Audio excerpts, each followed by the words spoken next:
अस्सलामुअलैकुम। फ़याज़ रामे आप लोगों से मुखातिब है और उम्मीद है आप सब लोग ठीक होंगे और शुक्र अल्हम्दुलिल्लाह मैं भी ठीक हूँ। बात करेंगे चड्डी मलिक और फैसल सूरी के हवाले से। जैसा कि आप जानते हैं कि लाहौर में दो बदनाम ज़माना यूट्यूबर, उनकी चंद दिन पहले बड़ी अच्छी खासी ठुकाई हुई है और ठुकाई भी उनके करीबी दोस्त के दफ्तर के बाहर हुई है और उनके करीबी साथी ने किस तरह से उनको धोखा दिया और उनकी जो शेयर होल्डर हैं, जो चोरी का माल हड़पने में शेयर होल्डर थी कज़ाबा काकी, किस तरह से उसने उनको धोखा दिया और बाद में उनकी खबर तक ना ली ठुकाई होने के बाद, उस हवाले से बात करेंगे। जैसा कि आप जानते हैं कि चंद दिन पहले दो यूट्यूबर की ठुकाई हुई और ठुकाई किस वजह से हुई। बेसिकली मैंने पहले भी आपको बताया कि ये लोग एक वकील साहब को, मलक दिलावर हुसैन एडवोकेट को ब्लैकमेल कर रहे थे और ब्लैकमेलिंग करने के बाद वो कुछ हद तक इनकी ब्लैकमेलिंग में आ भी गए। इन्होंने जो पैसा बटोरना था वो भी बटोर लिया, लेकिन जब इनकी ब्लैकमेलिंग हद से बढ़ी तो उन्होंने एक पटिशन दाखिल करके सेशन कोर्ट में इनकी ठुकाई कर दी और सेशन कोर्ट में जब ये आए तो इन्होंने मज़ीद रकम का मुतालबा किया और वकला से गुंडागर्दी करने की कोशिश की और उसका रिज़ल्ट क्या निकला कि फिर वकला ने और दीगर लोगों ने जो वहाँ पे मौके पे मौजूद थे, अज़ खुद कार्रवाई करते हुए इनकी ठुकाई कर दी और इनको फ़ुटबॉल बना दिया और किकें मारी गई बाकायदा तौर पे, जिस तरह से फ़ुटबॉल को किकें मारी जाती हैं।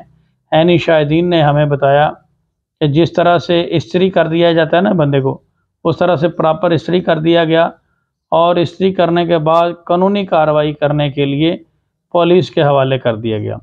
लेकिन यहाँ पे ये तो सारा मामला हो गया, फुटबॉल भी बन गए। सबसे ज़्यादा जो अफसोसनाक चीज़ मुझे लगी, जिसकी मैं मज़म्मत भी करता हूँ, कि इनके करीबी साथी जो कि ढक्कन साहब हैं, उनके दफ्तर के बाहर ये सारी कार्रवाई हुई है, उनके दफ्तर के बाहर ये सारी कार्रवाई हुई है। और जब ये चीख रहे थे, चिल्ला रहे थे, मदद के लिए पुकार रहे थे और दीगर साथियों को बुला रहे थे, बार बार इनकी जैसे मुर्गा अजान देता है इस तरह से अजानें देते रहे कि ढक्कन साहब आ जाएं, हमें बचाएं, हमारी मदद करें। लेकिन ढक्कन साहब, मैंने पिछली वीडियो में भी आपको बताया था कि अपने ऑफिस का एसी फुल करके 16 नंबर पे एसी करके ऑफिस में बैठे रहे और बल्कि उन्होंने जो था ना, वो क्या नाम है, कोई मुझे सुनने में आया कि एक दो गाने भी लगाए हुए थे और गाना भी यही चल रहा था कि हम पे ये किसने हरा रंग डाला, मार डाला। बाहर चूँकि हरा रंग डल रहा था यूट्यूबर के, तो अंदर वो मज़े ले रहे थे। और यहाँ से साबित यही होता है कि ये जितनी भी कार्रवाई हुई है उनके अपने करीबी साथियों की बेवफाई की वजह से हुई है। अब आगे मज़ीद आप सुने कि जब ये इनको गिरफ़्तार कर लिया गया पुलिस में, तो कोई शख्स इनकी मुलाकात करने नहीं गया। वो जो काबिल वकील साहब हैं वो भी उनकी मुलाकात करने नहीं गए और जो कज़ाबा काकी, जो इनके साथ अपने लाइव स्क्रीन शेयर करती थी और जनाब जो स्टेटस लगाती है कि मैं लाइव आऊँगी, वो भी इनके पीछे नहीं गए। और मैं आप लोगों को बता देना चाहता हूँ कि डॉक्टर नबिया, जो कि एक जर्नलिस्ट है, उसने एक YMA यंग मीडिया एसोसिएशन तंजीम बनाई हुई है और उस हवाले से हारिस खोकर ने और उन्होंने जाके इनको रिलीज़ करवाया थाने में। जो इनके करीबी साथी थे उनमें से कोई भी वहाँ पे नहीं गया और कान लपेट के मौके से निकल गए।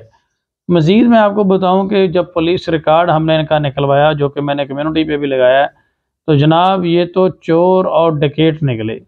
कज़ाबा गैंग की जो हकीकत है वो खुल के सबके सामने आ चुकी है। ये जो मुलजमान हैं, ये 3 मुकदमात में इश्तिहारी हैं। थाना एयरपोर्ट में इनके ख़िलाफ़ मुकदमात दर्ज हैं और इसके अलावा थाना गुजरा में और थाना टिबी सिटी में। इन तमाम तर मुकदमात में ये इश्तिहारी हैं और ये मुकदमात जो हैं चोरी, डकैती और एक्सटॉर्शन की वारदातों में ये मुलव्वस हैं। और आप यकीन करें कि मैं बड़ा हैरान हुआ जब मैंने ये सारा देखा। और इनको तो साफ़ी कहना सफ़ात की तौहीन है कि ये चोर, डकैत और लोगों से भत्ता वसूल करने वाले और लोगों की चीज़ें चुराने वाले चोर निकले। और कज़ाबा काकी जो है वो पिछले तकरीबन 1-1.5 साल से इनके साथ अपनी लाइव स्ट्रीमिंग शेयर करती रही है और इनको लाइव पैनल पे लेती रही है और इनका दिफा करती रही है। यहाँ से बज़ाहिर यही है कि वो भी इन चोरों की हिस्सेदार है, और ये जो चोरी का माल इकट्ठा करते थे सारा इकट्ठा कर के ब्लैक मेलिंग और चोरी का माल वो इकट्ठा करके उसमें से बाज़ाब्ता तौर पे जो शेयर था वो उन मसूफ़ को भी जाता था जिनके दफ्तर के बाद ठुकाई हुई, और ये कज़ाबा काकी जो है इसको भी जाता था। तो इनको तो चाहिए कि ये शर्म से अब डूब मरें, क्योंकि इनके करीबी साथियों ने जो है वो चोरी का माल खाने वक्त वो इनके साथ थे, लेकिन इनकी ज़मानत करवाने भी नहीं गए।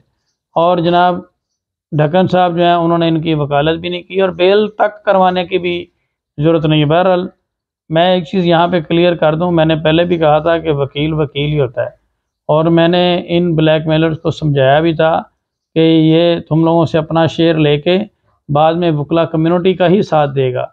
और ऐसा ही हुआ कि जब उसने अपने दफ्तर का थोड़ा सा दरवाज़ा खोल के देखा, हल्की सी झांका और देखा कि बाहर ठुकाई जो है वो वकला कर रहे हैं और ब्लैकमेलिंग पे ठुकाई हो रही है, तो चुप करके अंदर घुस गया और दफ्तर का जो नीचे टेबल है ना उसके अंदर घुस के अंदर से दफ्तर लॉक कर लिया और किसी को बताया भी नहीं। बाहर से लोग नॉक कर रहे हैं कि बचाएं अपने साथियों। और ये जो कज़ाबा काकी हैं, जब इनको फ़ोन करके इतला की गई कि आप थाने में पहुँचें और बचाएं अपने साथियों को, तो इन्होंने कहा जी मेरी तो कुकड़ियाँ फौत हो गई हैं, छत के ऊपर मेरी कुकड़ियाँ फौत हो गई हैं और मैं नहीं जा सकती। तो ये भी उनके पीछे नहीं गई। बहरहाल अल्लाह ताला इन लोगों को हदायत दे, और आप लोग भी, मैं सिर्फ यही कहूँगा कि अपनी तमाम तर चीज़ें बचा कर रखें। अगर किसी गली मोहल्ले में ऐसा चोर डाकू नज़र आए तो फ़ौरन 15 पे कॉल करें और ऐसे लोगों को अपने घर में ना घुसने दें, वरना आपका सामान जो है वो भी चोरी हो जाएगा। अपना ख्याल रखिएगा, दुआ में याद रखिएगा। अल्लाह हाफिज़। यहाँ पे मैं एक बात करूँगा, यहाँ पे एक जुमला तो कहना बनता है कि ढक्कन उड़ गया और कज़ाबा की कुकड़ियाँ जो हैं वो फौत हो गई। एनी हाउ, अपने सामान की हिफाजत रखें और इस तरह के चोरों के ऊपर नज़र रखें और नज़र आते ही 15 पे कॉल करें, क्योंकि ये मुल्ज़मान जो हैं वो इश्तिहारी हैं और पुलिस को मतलूब है। अपना ख्याल रखिएगा, दुआ में याद रखिएगा। अल्लाह हाफिज़।